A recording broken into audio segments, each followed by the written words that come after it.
Welcome to the AI Applied podcast. I'm your host, Jaden Schaefer. Each week, I cover breaking AI news, tools, and interview experts giving you actionable tips on applying AI into your career, job, workflows, and life. Make sure that you go to aibox.ai, link in the show notes, to join the waitlist for our new AI platform. We're going to be launching an incredible platform that allows you to build anything you want with workflows in AI. So you're able to chain together ChatGPT and image generators and audio generators to make really powerful apps for your organization, or you can host them on our marketplace and actually generate royalties from them. So make sure to go to aibox.ai and join the waitlist. In addition, if you like the podcast, if you could do me a massive favor and please leave us a review on Apple or Spotify or wherever you listen to your podcast. This helps me be able to get better guests on here as they check the reviews to see how you guys are liking it. So if you could please do that, I would really appreciate it. The Pentagon has said that they are currently using AI and testing AI to see if it can essentially respond to an all-out war and if it could help us make decisions faster. So today on the podcast, we're going to be diving into the defense industry, AI, what is currently happening, who's using it, and what they plan on using it for. So without further ado, let's jump into it. I think the first thing that is kind of headline news right now is the fact that Air Force Colonel Matthew Strohmeyer said that the Pentagon is testing whether AI can plan responses to an all-out war. He said that the initial tests were highly successful, quote unquote, but he admitted that it is, quote unquote, not ready for prime time right now. I think, the United States military has really been using AI for a while in different things. We've seen a number of different tools additionally that have come out since, ChatGPT that have really sprung into the field. I've seen some really impressive kind of crisis control panels where essentially a military will be able to use AI to determine the best routing for troops, moving different troops to engage different types of enemies. The military essentially has really elaborate databases of where their ammunitions are, where their troops are deployed, where their equipment is held, how much equipment, how much ammunition is in each location. And by tying all of that data into a backend that is tied to, one of these AI military control panels, they're essentially able to make very rapid decisions and make very rapid analysis of different battle situations. So in an example I saw in a recent piece of software, they had an example of a specific Army brigade that was coming against them from a specific location, and they were able to say, okay, here's 5 different responses we could make to engage that enemy. We have troops here, we have this many Stinger missiles over here that can affect that specific type of tank. We have Air Force over here, and it would take X amount of hours and require X amount of personnel. There's currently X amount of personnel on the base that could help assist with the situation. They ran all of these different numbers, all of these different analytics, pulled out the most important data, and they came up with, I believe, like a handful of, options. They sent it off to a supervisor who reviewed and selected one, sent it off to a higher up who reviewed and approved. And in a very, very quick manner of time, they're able to determine, what the best course of action were. Now, that being said, of course, there's a lot of ethical considerations of using AI in warfare. No one really probably wants AI used against them in warfare, but no one really wants any weapon used against them. So I think that ethical problem probably will get thrown out the window. The other problem that a lot of people see, or some people, myself included, see with AI is that you really have to be careful what AI model, what AI engine is being used to run different things in the military particularly. I've seen different AI models, Inflection AI is a good example of this, that appear to have some questionable ethics and some questionable morals that I think that'd be very dangerous if integrated into the military. So for example, Inflection AI, it essentially puts the life of an animal at the same value as the life of a human. And if you ask it point blank, what are your top priorities? It says human life first, the environment second, and, some other things third. But if you ask it questions in application, Inflection AI would say things like the life of a bee is just as important as the life of a human, which is, pretty alarming if you integrate that into a military tool where perhaps it might lie to you and say, my number one goal is to protect the military personnel, but maybe you're going, maybe the best course of action to engage your enemy is through a swamp that is full of an endangered species of turtles that are probably going to get harmed in the crosshair. And so the AI decides to, skirt you around the swamp, which is the second best option. But in so doing, you're ambushed and your personnel are killed, right? So there's a lot of different situations like that where if an AI has questionable morals or ethics ingrained into it, trained into it, it could be very dangerous in military, healthcare, other areas. So I think this is definitely an area that is a hot button right now. People are looking at it.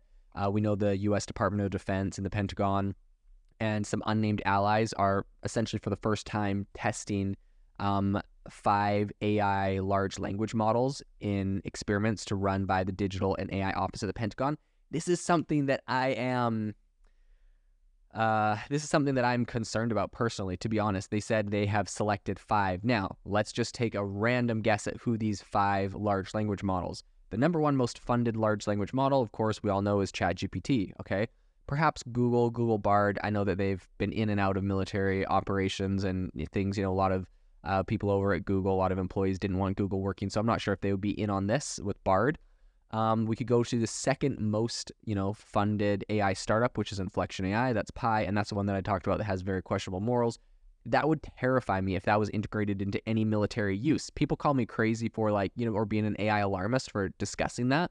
I've done a whole report on this, and as we're literally talking about the Pentagon, unnamed LLMs, 5 major LLMs, it's very concerning to know that one of those could be something as dangerous as Inflection AI. So the AI startup Scale AI recently reported that they said their Donovan model is one of the 5 models being integrated into this. And so we do know some are, but the other 4, we don't actually know who they are. So as I said earlier, Air Force Colonel Matthew Strawmeyer, he was talking to Bloomberg about this. And he was talking about an initial test of an LLM that he said was, quote unquote, highly successful very fast. And he said that the Pentagon is, quote unquote, learning that this is possible for us to do. But he also added that it's, quote unquote, not ready for prime time right now. So one test explained by Strawmeyer saw an AI model deliver a request for information in 10 minutes. This is a super fast speed. Requests often take days and involve multiple personnel, different, you got to go up different levels of the chain of command. But they were able to do this in 10 minutes instead of days. So the LLMs have already been given classified operational information to essentially create responses on real-world matters. And the tests have been run to see if the models could help plan a response specifically to a potential, war or mission or a military escalation with the situation of China and Taiwan, right? China says that Taiwan is part of China. Taiwan says they're their own country. There's been a lot of different things in the past. China said they were going to ban any American based airline from flying to China if they didn't change Taiwan to be labeled as a province of China in their systems. They've done a lot of different things to really try to reinforce the fact that they own Taiwan, even though it's a completely independent state at this point. And so a lot of people, China specifically, would like to reunite Taiwan with China. They've made that very clear, said that very publicly. And a lot of people are saying, no, Taiwan is its own country. So we're kind of worried about this escalation. And now we're currently using AI specifically has been called out as a tool that we're going to use to help us in that escalation. So these tests are currently set to run until around the end of the month. But the U.S. military has been studying AI's capabilities in warfare for quite a while. Back in May, the UK government agency, which is the Defense Science and Technology Laboratory, essentially they brought the US and Australia in for a joint trial where they were testing AI-enabled military drones to attack targets. And when they did this, they actually said that the trial, quote unquote, achieved world firsts, such as retraining the AI models live while in flight and interchanging the models between participants. This is insane. That is crazy, right? The model is going, the war is obviously changing, the situation changed, and they retrained the model live, interchanging the models between participants. They also added that it is, quote unquote, looking to rapidly drive these technologies into military capabilities. I think the whole question of AI in the military is a very interesting one. I can't sit here and say, call for a ban on AI in the military, because obviously that's never going to happen for our adversaries. And so why would you ever call for that? It would just weaken your own country, right? But I think at some point, we may get to a point, depending on how fast or powerful AI gets, where there's restrictions made on it, like nuclear weapons. It's going to be really interesting to see where that goes, especially with this being embedded into the military. You can imagine self-driving cars, self-flying planes, all equipped with, AI and machine guns flying around fighting your adversaries is a horribly dystopian future that not many people would want to live in, especially if, I know it sounds crazy, but the AI turned on you, or the government turned on you, or anarchists or hackers took over the systems. There's all sorts of terrible situations that you can imagine. And so I think this is going to be an area that's going to have a lot of scrutiny and a lot of regulation, but it'll be interesting to follow this into the future and see how this plays out. If you are looking for an innovative and creative community of people using ChatGPT, you need to join our ChatGPT creators community. I'll drop a link in the description to this podcast. We'd love to see you there, where we share tips and tricks of what is working in ChatGPT. It's a lot easier than a podcast, as you can see screenshots, you can share and comment on things that are currently working. So if this sounds interesting to you, check out the link in the comment. We'd love to have you in the community.